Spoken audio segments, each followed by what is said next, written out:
kozala présent dans les travaux de la commission, de telle sorte que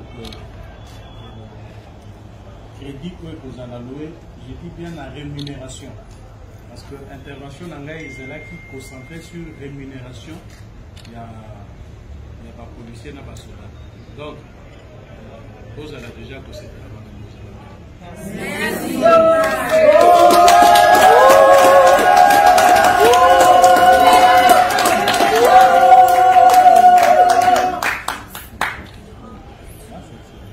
C'est clair. Donc, il y a des communes à dissoluer les bachets. Si vous êtes au Bénissango, vous êtes au Rambongo, vous avez mais ce qui est vrai que l'air total, pour mon avis, que moi je suis c'est là qui correction parce que je suis pas socialiste, c'est alliés et azali pour la côté disparités à la mingi entre Bisso. Ce qui tension salariale les accords vraiment dans le pays nous ces alliés des 10. Ceux qui ont l'écolo makasi ezali 10 000 oyo ase makasi ezala 1000 donc kokobunda ko justice sociale wana ezala réalité na mboka eza makambo tokutaki na mboka biso tokuti yango tokuti ese ekomi système penza de gouvernance que bato nyonso soki baye bidio wana basalaka yango ka ndenge wana biso mpe tokuti yango mais à un certain moment il a fallu que tout le monde a que non, c'est pas normal, et c'est mieux de changer.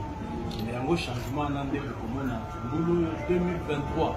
Donc, on appelle tout ce qui est malin jusqu'à telle enseigne que réellement, Congo est un pays où la justice sociale est allée garantie.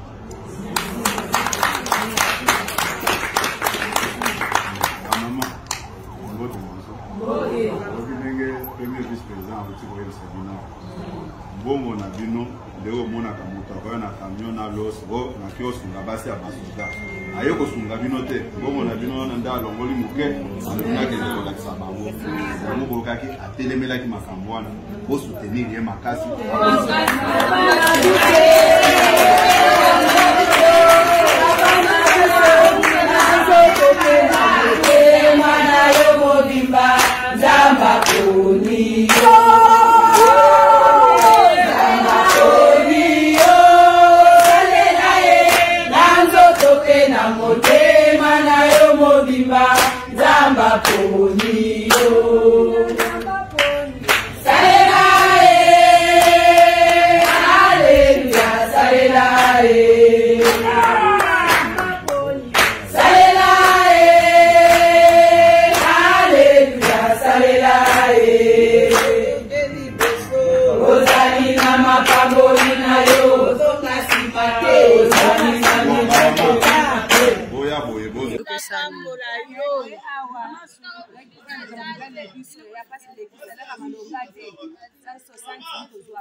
Zamba pambole vraiment pambola e bana biso pe batanga amona pe bato ya funa pe osila na bana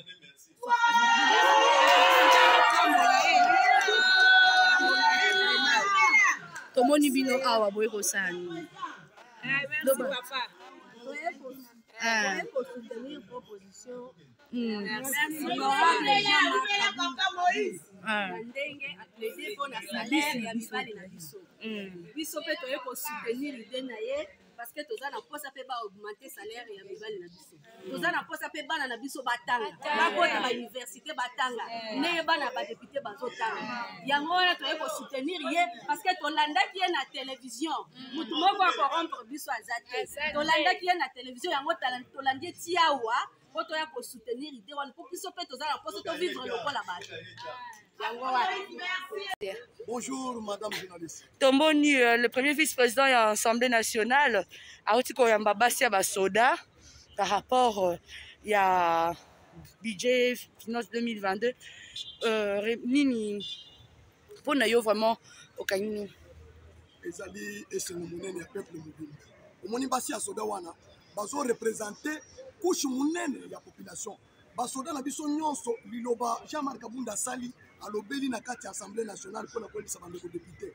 Tout ça la sacrifice biso ba député, ba ministre, ba président biso nyonso tosala sacrifice pour la police na armée va se retrouver bazwa makasi ya kosala mosala toza mboka ya bitumba moto nyonso asala sacrifice ya 50% parce que omoni mboka na biso oyo bato balingi lisuku kokota armée te parce que armée ezali lokola secteur eza négligé pendant que mboka nyonso ya monde secteur monene ya liboso ezalaka sécurité parce que soki sécurité eza mboka te souveraineté ezali te bato bazobatela mboka bato bazobatela bato na biloko na bango esengeli bazala na condition ya bien tala militaire na biso azolia moins par rapport ya bamiyibi oyo bazoyiba mbongo ya leta nde Jean-Marc Kabunda alobi abeti sete bidie na biso esengeli to apuye secteur monene omoni lelo soki développement elingi eya esengeli bitumba esila na mboka aucun investisseur akoya na mboka na biso te soki kimia ezali te nde yango omoni peuple congolais mobimba amoni ke tobanda koboya UDPS azwa pouvoir pamba zoka nde salut ya peuple congolais eza na kati ya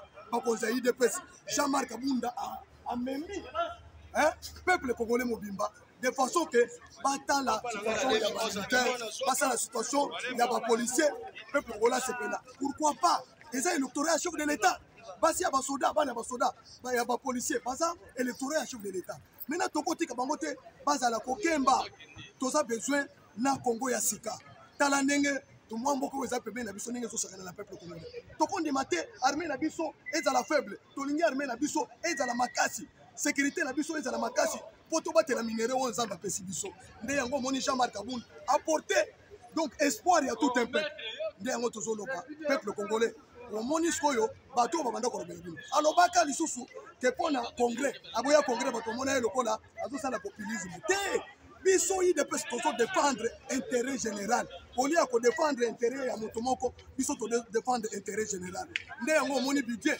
dans 6 mois totravaille na gouvernement ya Tshisekedi dans 6 mois lelo budget eza 10 milliards bato basali 32 ans budget ya million mais Adolphe Muzito atikaka 5 milliards matière est-ce que bolandaki budget réqualificatif po bomona ke basalaki mosala na budget ya combien lelo 5 milliards asali 4 ans mais oyo gouvernement oyo esali 6 mois budget il y a 10 milliards et puis balobé kokende 12 milliards parce qu'il y aura un budget annexe il y a ba province non le salamate na Congo isto monde mobimbezo kama bano dans 6 mois ça malokone na Nicolas Kazadi balingi basala nini na Congo na emeboji balingi basala na biloko tozalaki na mbongo na kati ya mboka mais ba gestionnaire nde bazalaki mabe ko tia ba poche ko yiba koteka ba compte na poto le loyo chef de l'état lobi non c'est l'intérêt des peuples d'abord le peuple d'abord peuple ACP là peuple alia peuple donc à se sentir à l'aise lokola za mboka ne bakoki koloba te mboka na biso eza na biloko ebele pendant que bato bazala kati ya mboka bazala kati ya kosouffrir chef de l'état a pris décision que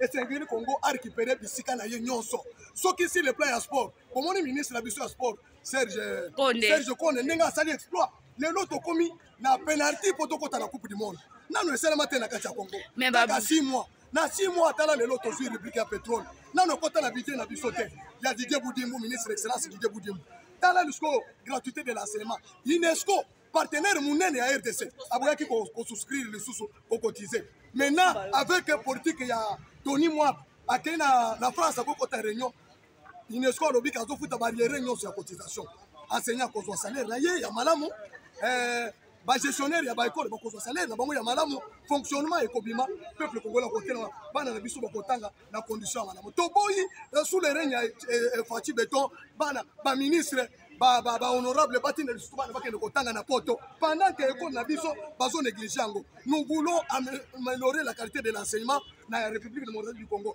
bana ba poto bana ba ambassadeur baya kotanga na bamboka na bango tolingi lisusu Congo ya bazo humilier biso te lelo ba réunion minene nyonso Tshisekedi akomi kokende Kagame atikali mais kala c'est Kagame qui allait à la place ya Congo ba pese face et pas ya oncle na ye azo pese face lelo Kagame akomi kole nde tozo le peuple congolais to soutenir le président de la République parce que le président seul n'est pas un magicien mais avec son peuple derrière lui peuple Futampako Futa taxe na yo l'état abongisa nzela lelo projet munene oyo batie na gouvernement Sama Lukonde ya 145 territoire est comme ma ville c'est-à-dire bato bakomema lisusu mboka baya na Kinshasa te po embouteillage esala malusu c'est-à-dire bako résoudre makambo ebele na gouvernement oyo soki toapuye bango tozosenga peuple congolais esika nyonso ozali tika sentiment tika kindeko tosimba na moko to soutenir gouvernement oyo aza na volonté ya kosala makambo malamu dans 6 mois seulement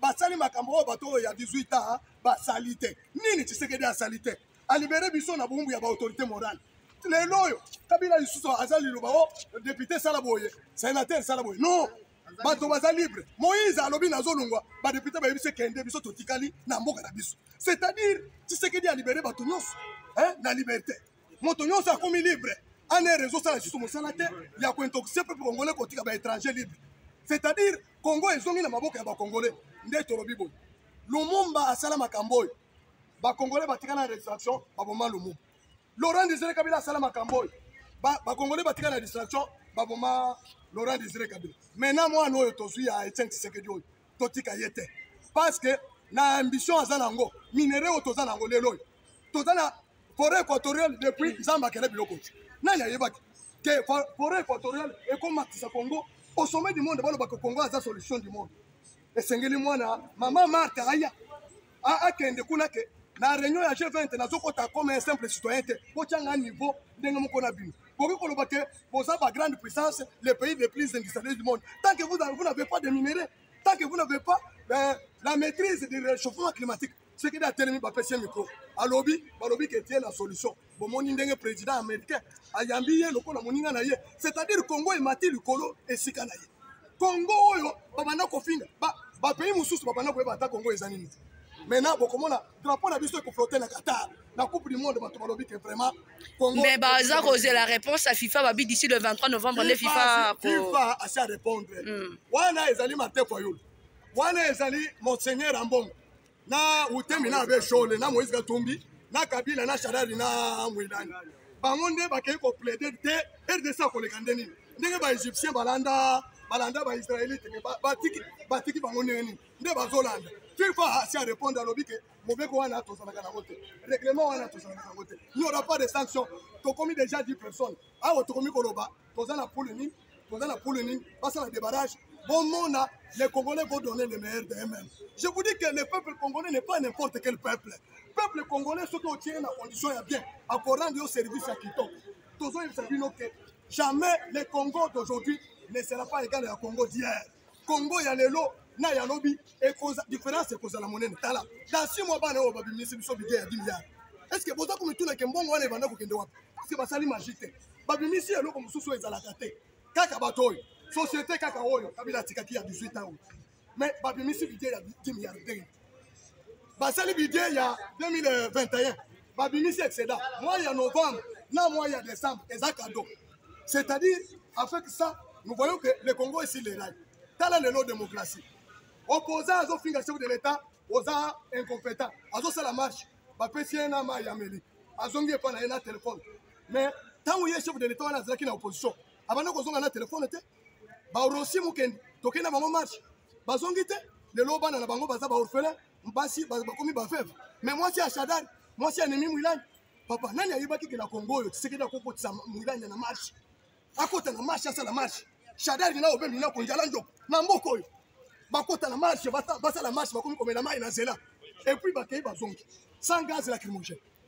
maintenant bazoko sego il est dictateur ya mboka ni dictateur atika bino bosa la marche bozongo bon finga ye incompétent c'est maintenant vérité tala Tshisekedi ninga poussé na église catholique na rere bamona ke aza église ya demo aza église ensemble mais Eric Senga o azali moko ya SCC alobi ete po ete ba retravailler na Denis Kadima po ete maponami eleka na transparence est-ce que biso toza e pays moko laïque est-ce qu'il faut kaka po maponami eleka na transparence faut ka SCC na église catholique bazala SCC na catholique basali diplomatie na poto mobimba mais tala eloko ekamwisi peuple congolais boyoka message ya matière batoni bango et pas journaliste botamuli monde mobimba mission principale na bino ezalaki nini au lieu baloba ke tokenda kotambela topesi même kototei na église tel purement politique balongwe na casquette ya église bakomi bapoliticien nde yango toyebisi peuple congolais chef de l'état na chef du gouvernement sama lokonde balobi bo observation électorale il y a 2023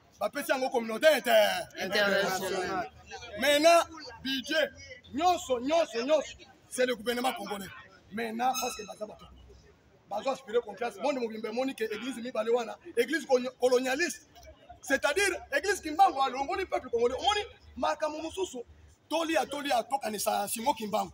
Simon Kimbangu alobaki que le peuple congolais fera son propre histoire. Lelo Simon Kimbangu a dit biso Kadima et Sili. Avec Kadima, il n'y aura pas la liste, il y a des députés catholiques, des députés Kimbangu, des députés protestants, des députés à majorité à Kabila. Avec Kadima, il n'y aura plus encore un étranger sur le fichier électoral. Ça, il faut que vous devez savoir. Avec Kadima, il n'y aura pas un étranger au sein des institutions, que ce soit provincial, que ce soit national.